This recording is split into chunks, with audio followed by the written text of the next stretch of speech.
Hey traders, this is Christian from Hertz Market Trade Group, and today is Thursday, June 3rd, and this is your end of day recap. So let's go over the indices first. Risk disclaimer in front of you first. Let's do that. Everything that we're going through here is for information purposes only, not giving any advice or recommendations. Everything that we're going through here is for education purposes only. And if the screen is a little bit blurry, YouTube does take a while to render the high definition high definition video. So high definition video, excuse me. So just stay tuned for that. All right. So indices first, and then we'll talk about all these things that are going on right now in the market. I won't use my favorite word to describe these markets, how they've been lately, which is interesting. I say that all the time. I don't know, fascinating. There's something going on, kind of crazy. It seems like every day, or if not crazy, maybe another bad word to use, but fascinating, right? These markets are not dull. The price action in the indices is a little bit dull, but there's certainly something moving around every day, something to with the possibility of trading just about every day. So averages for the day down just a touch, but again, we'll review the charts of the S&P and the indices, but S&P was just down about 35 basis points. That's it. Qs were down a little bit more, down 1% for the day. Small caps also down a little bit. Small caps have been red hot, so they cooled off a bit, down almost 1% for the day. The VIX was up slightly, back up to level 18. Gold and silver were both down. Also, copper was down too, right? I always see, it's so funny to me. So many people try to make conclusions about like one day of price action, or like they overlay, a copper and gold chart and try to draw some major conclusion. I don't know. I think, from what I'm trying to do on a daily standpoint is follow price and trend, right? Of not only the indices, but obviously sectors and individual names. You can look at some relationship charts and so forth, but I think there's just way too much emphasis on those relationship charts, right? So, I would say be careful of that analysis, right? I think price and trend are going to give you enough to tell you what things are doing. But I get it. Everybody always likes the predictions, and to try to say, "Whoa, this is the chart that's going to tell you this means this, so this means that," right? And drawing conclusion after conclusion after conclusion, basically just to tell you to watch price. So I don't know. That's my philosophy. So let's do just that. Let's talk about the price action first, and one thing that I noticed here is, I would say a little bit of a negative is that, we did not break out here, which is what I was looking for, right? I was looking for a break above value. Here, I'll put the labels on our charts here just for a second. So show labels. Yes, I could show the market profile. Again, that's what we're doing with the value areas, is we're using volume at price, right? This volume profile, and then we're basically finding important statistically significant levels of resistance and support to trade from. But for me, this 4208, 4210, which I'll show you on the next screen, so just above this 4200 level, which the S&P is just having a really tough time trying to continue to break higher. So it's certainly had enough chances to do it, but I don't know. It's not really backing off from the highs decently either. So you just kind of have to stay grounded with this stuff. I think anyway. That's my opinion. Again, always giving you my opinion for this stuff, but. The one thing that I don't like is that this thing came within a hair of breaking out and didn't do it. But like I said, it's close. It's close enough for it to just pick one day and go. So I think trying to basically not get too far ahead of your skis with positioning on the long side or the short side here. That's probably one of the most important things that I'll say in this video, is just kind of waiting for some things to kind of materialize, right? And then taking a shot when you do see them materialize. That's basically for me just trading 101, right? And if things start to look iffy, right? If things did not do what you expected them to do, then you make adjustments as you go along the way, right? So I'll say that again because I think it gets lost a lot of times. If you were expecting something to happen and it didn't happen and you were positioning for that, then you make adjustments, right? And that's basically what I did a little bit this morning. Right? I didn't get this breakout that I was looking for, so I took down some exposure that also trades that weren't exactly doing what I wanted it to do. Now, before I kind of move over to trades and talk a little bit more under the radar, and we'll talk about the ARK funds here for a minute too, because those are, I think, a proxy, what I like to refer to as growth at any cost, right? GARP, right? People get designations for GARP designations, growth at a reasonable price. I call ARK growth at any price. So, or at any, I think growth at any price is how I refer to ARK. But I think it's interesting. It's very high growth. So before we do that, here's the 4-2-10 level, right? That we can't seem to, we broke out briefly and then right back inside. Also, we broke down. I was looking at this. I sent this out on Twitter earlier. I said, hey, a logical place for us to maybe get to on the downside is 4158. Now, we don't have to worry about that right now because we're back inside value, right? We only have to worry about these virgin point of controls once you get outside of the box, outside of the value area, right? So that's the methodology. We are very. I would say this. One thing to note here on the chart that I have before we move to something else is that that the price action is very, very tight. So a big move is coming, I think. Do I know what direction it's going to go in? Not yet. And that's why I think watching your positioning, maybe waiting for that confirmation, and then kind of attacking a little bit more aggressively when that happens. Okay, and I think it's tough. We're going to drill into some sectors in just a second, but if you look at the Qs, they have a little bit of a different picture going on. They did break to the downside. So to me, obviously the Qs are a little bit more growth than value, right? They're not 100% growth, but they did break to the downside. So they are below value. That tells me something, right? In the short term, we've kind of broken this uptrend. Again, super short term. Also, you've got a very big value area. Also notice with the Qs chart, I think it's kind of telling, right? Where this thing, had to break higher, it didn't, right? So, it was consolidating around here. I like to read a lot. There's a lot of really good follows on Twitter, and good analysis and so forth. And, I think I agree with a couple of people that I read too and said, hey, you kind of have to see how this thing is going to resolve. And again, I have a little bit more edge, I think, in what I'm doing because, the technicals, the indicator that we have, the MarketWebs indicator, just gives us a really solid level to watch.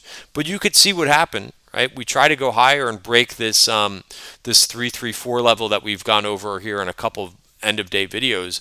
And we weren't able to do it, and we've turned back down. And we're back at the 50-day moving average, right? So regardless of what your opinion is, right, or what my opinion is, to me that's weak price action, right? The fact that we weren't able to kind of retake this level. Now, we're still kind of going along under this trajectory.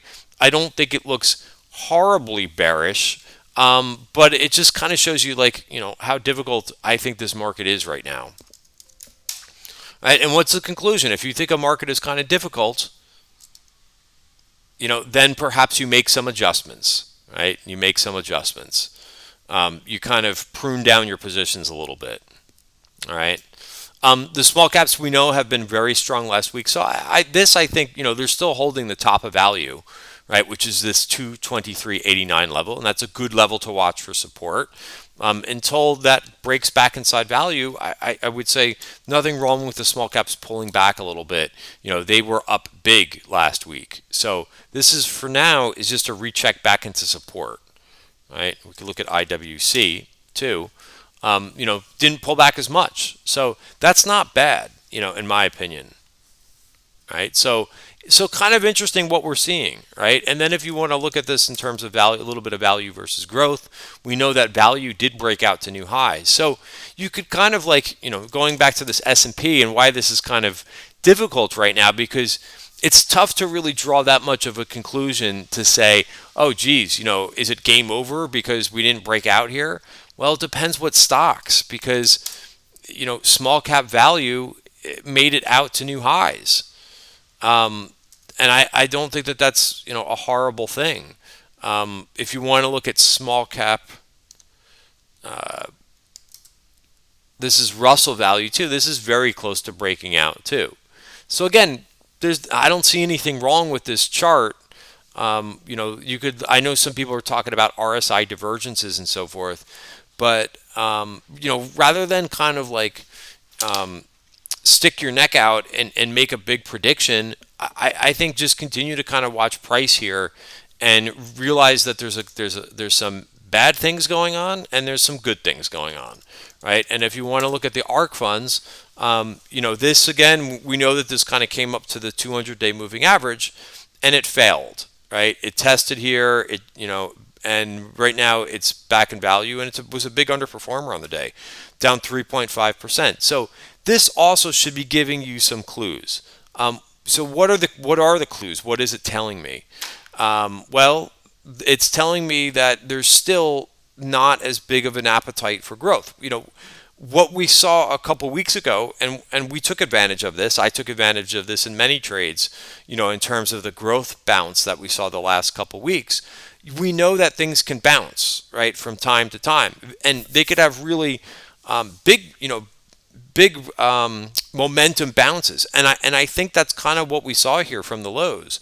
But you have to realize that we're still in a downtrend here, and bounces can happen in downtrends. And I think that this is one of the things that's kind of telling to me that as long as this is below 110 and the 200-day moving average, you know that there's just not a big appetite right now for growth at any price, right? The other ETF that I like to watch is this SPGP, right? This is the S&P 500 growth at a reasonable price. So growth names, but not as highly valued, in terms of like PE ratio, price to book, price to sales.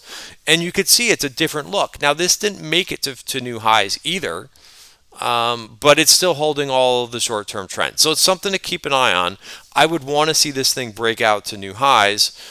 Just like we talked about with the S&P, so far this is making a lower high. Now, again, it's not game over, because it's above value, where it's right at the top of value, and it's holding all the short-term moving averages.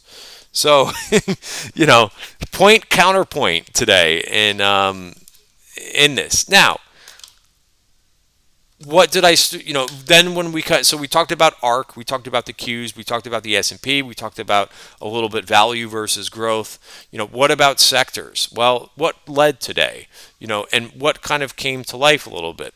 A little bit more of the defensives. And I did put a couple observations here about what we saw with all the short squeezes and so forth. I don't think that this is really should be surprising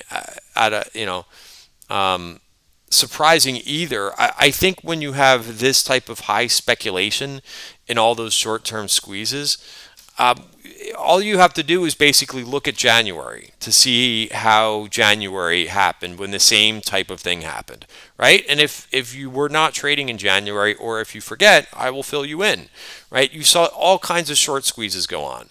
So we basically saw the same thing go on, to a lesser extent with GameStop, but GameStop still moved up. But you could see what happened, right? And if you want to overlay this, so what day was this when this made a new high? Right? This was on 128. So take a look at what the S&P did on 128, which I can't believe is now 6 months ago. But here's what we did, right? 127, 128. So this was about a 4% correction, right, from high to low. So, I think that some funds, and the funds are the ones that are going to move around this market more than retail traders. Why do I know that? Because I've been trading for a long time and I know that the institutions push around the markets. Not to say that retail can't do it sometimes, especially in a coordinated event, but for the most part, it's going to be the institutions that are really going to move around this market in different directions because they're commanding a bigger amount, a bigger wallet, right? So if they get a little bit more defensive, or it doesn't surprise me that they may be getting a little bit more defensive, considering all those things that are going on, right, with the short squeezes. Now, again, one observation too to take away from is I don't know what possessed some of these funds to go short so many of these things. They should have learned their lesson back in January. So I'm not defending the institutions by any means because I think they made some pretty stupid mistakes with getting short, all of these names that blew up in their face just months ago. So this is the fascinating part, right?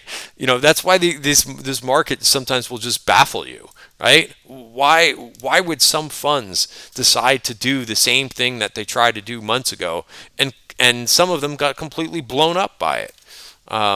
Who knows, right? But and that's why it's important to think independently, right? Some people love option flow. In my opinion, option flow is just another one of the tools in the toolbox, right? To see what institutions are doing. You don't have to follow any of that action because some of it's right, some of it's wrong, right? So. All right, so let's move on. So if you look at some of these things, let me start with the utilities. Utilities were a little bit different today, right? Take a look at the utilities chart. Now, I know this is not exciting stuff because utilities top of value is 66.33, but maybe you could play this for a little bit of a move, and maybe this does get out of this channel. To note, this made a big move all the way up to April. Maybe this starts another move higher, right? So you got the first day of that. Another area that's been underperforming is healthcare. I'm not sure I really want to look too far into healthcare at this point. It's been an underperformer. Things that kind of looked a little bit interesting to me was AbbVie finding support and bouncing at the 50-day moving average. OIH was, energy is still outperforming, right? Another big day for OIH. That's the third day in a row now for the oil services fund that did very well. But yeah, I think some things are kind of interesting going on. Also, another ETF that I kind of take a look at from time to time is this SPLV. This is low volatility equities. Remember, this made a huge charge from March all the way up to to the beginning of May, right, and then topped out. But look at it just digest. Right, so I would watch for a move above 61.50, right? Maybe set an alert there. Again, these things you can make money in, right? I mean, if something is trending like this, what's nice is they're not, the meme stock options that are 400%. You're talking about implied volatility of like 20%, right? So it's a lot easier to make money in options. In this type of things. I did write down some thoughts on the last couple of days, right, on big short squeezes. How did this impact us last time in January? We covered that. I'll say it like I said in yesterday's video. If you made money with some of these things, congratulations to you, right? I don't think some of those trades have been easy because the option volatility is so high, so you've had to be pretty quick.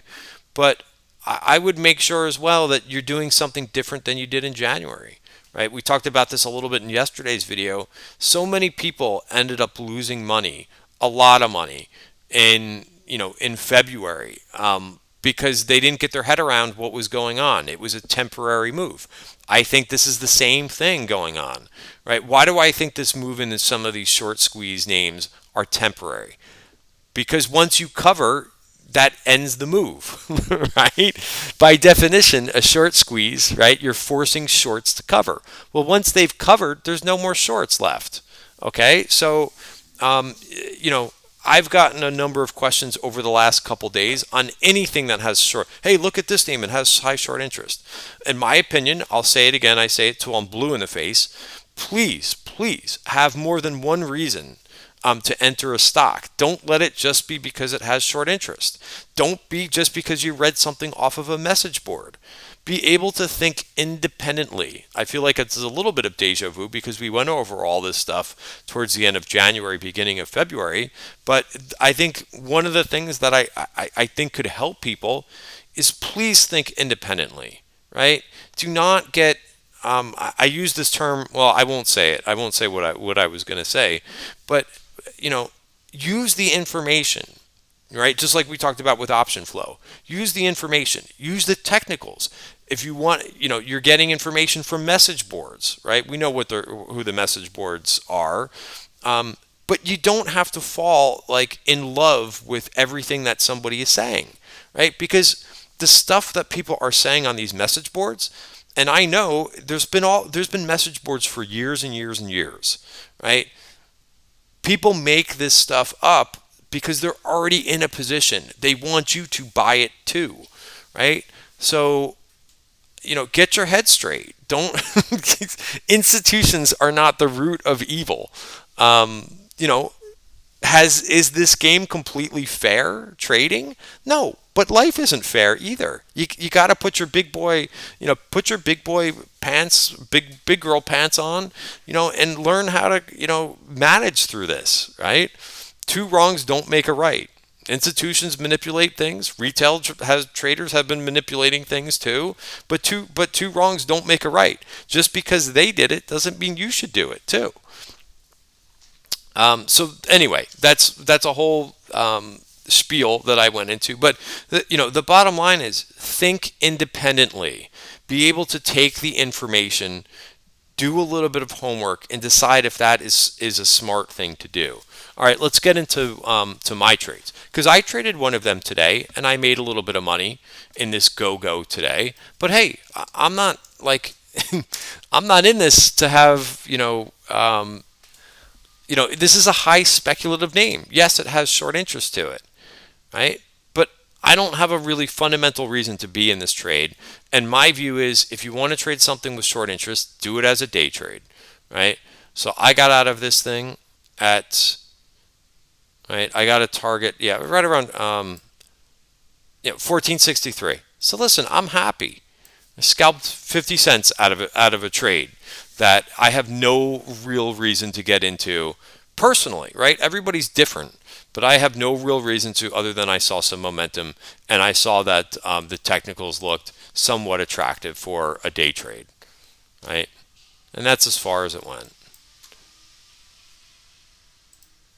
Okay, so that was the one trade. GM, this was a position that I got into last week. I sent out a video to members earlier today. Sorry if this is a little bit redundant, but it's important to one of the things that I first went over earlier was how I was managing some of my trades. You could see, and I'm not going to rehash this whole thing, but if something wasn't doing, I talked about in the beginning of this video, if the market isn't doing what I originally expected, make some adjustments. So I got out of a couple things, right? Like MGM, a couple other trades in here too. ADM, I just decided to get out of. I really just wanted to watch what the market was going to do. It looks like this thing is actually fine, but and I'll revisit that trade tomorrow. But I would rather be on the conservative side if I think that there's a possibility that things are not going the way that I wanted to. Expedia was another one. This one this one cost me a little bit more than the others, and that was the extent of my damage for the day. Besides that, a couple other trades that we've so GM was something that I talked about I think in Friday's video. Right, so we got the push here in GM out to new highs. So again, going back to like the beginning of this video, this name's out to new highs. Ford continues to run with momentum out to new highs, right? So there's definitely things that you can find in this market that you can capitalize on. Goldman, right? This was a nice little pattern. Once it broke out of here, it's out to new highs. I like the regional banks here, right? I'm a little bit early getting into this trade, but I know where my stop price is, right? So it's all jumbled up here. I think it resolves higher. right? We've seen the financials resolve higher. That's what's also kind of pushing me in that direction. All right, I won't go over all these trades, but I'll go over a couple other ones. I got out of my silver trade. I got out of, I added back a couple things. STRL, right? So this is whoops, STRL. This is a really nice looking chart, in my opinion, right? Resolving to the upside here. The weekly chart is what I really like, and we only have one more day of the week. But look at this nice bull coming out of this bull flag. You know, if we stay up here for 24.49, that's going to be one hell of a move outside of this consolidation. So plenty of things like that, in my opinion, to look at. And I'll tell you, you know, and if it's something, if you put on a trade, like just like with KRE, and if it doesn't work, you know, then you reassess, you get out of it, right? Because I think in this market, I think you really want to be cognizant of how many positions that you have on here, given the volatility in some of the individual names. All right, guys. So that's a lot for me in on this video. A lot of opinions. I got this upstart trade that I started yesterday. I kind of got a little bit trapped into it yesterday because I could not get a target in this thing. The every time the stock would go up, the market would go really wide. But I decided to get out of this trade. Also, another one that I just decided to get out of for now is Roblox. I took some small profits in that name and got out of it. All right, guys. So that's it. You know, sometimes you have to make some difficult decisions. I reduced a name too. Something new that I've been trying to, instead of like getting out of the whole position, if you're not 100% sure and if you don't like what it's beginning to do, you know, I've been getting out of a portion of a position, and this way I stay flexible with it, right? So giving it a little bit of a chance to kind of work its way through, and if not, you know, I'll take off the rest of the position. Last thing, you know, if you're looking for a short, I don't talk too much about short ideas, but because mainly I'm a trend trader, right? So if things start to break down, like I see this ARK ETF that we went over, then I will short it, right? And I think this is a good short signal. So here's my trade. I put this on earlier this morning. Put spread, right? 107, 103 put spread that expires in a couple weeks, right? For just $1.40. And targeting this down here, a virgin point of control down there. All right, guys, thanks for watching the video. Have a great night. See you tomorrow.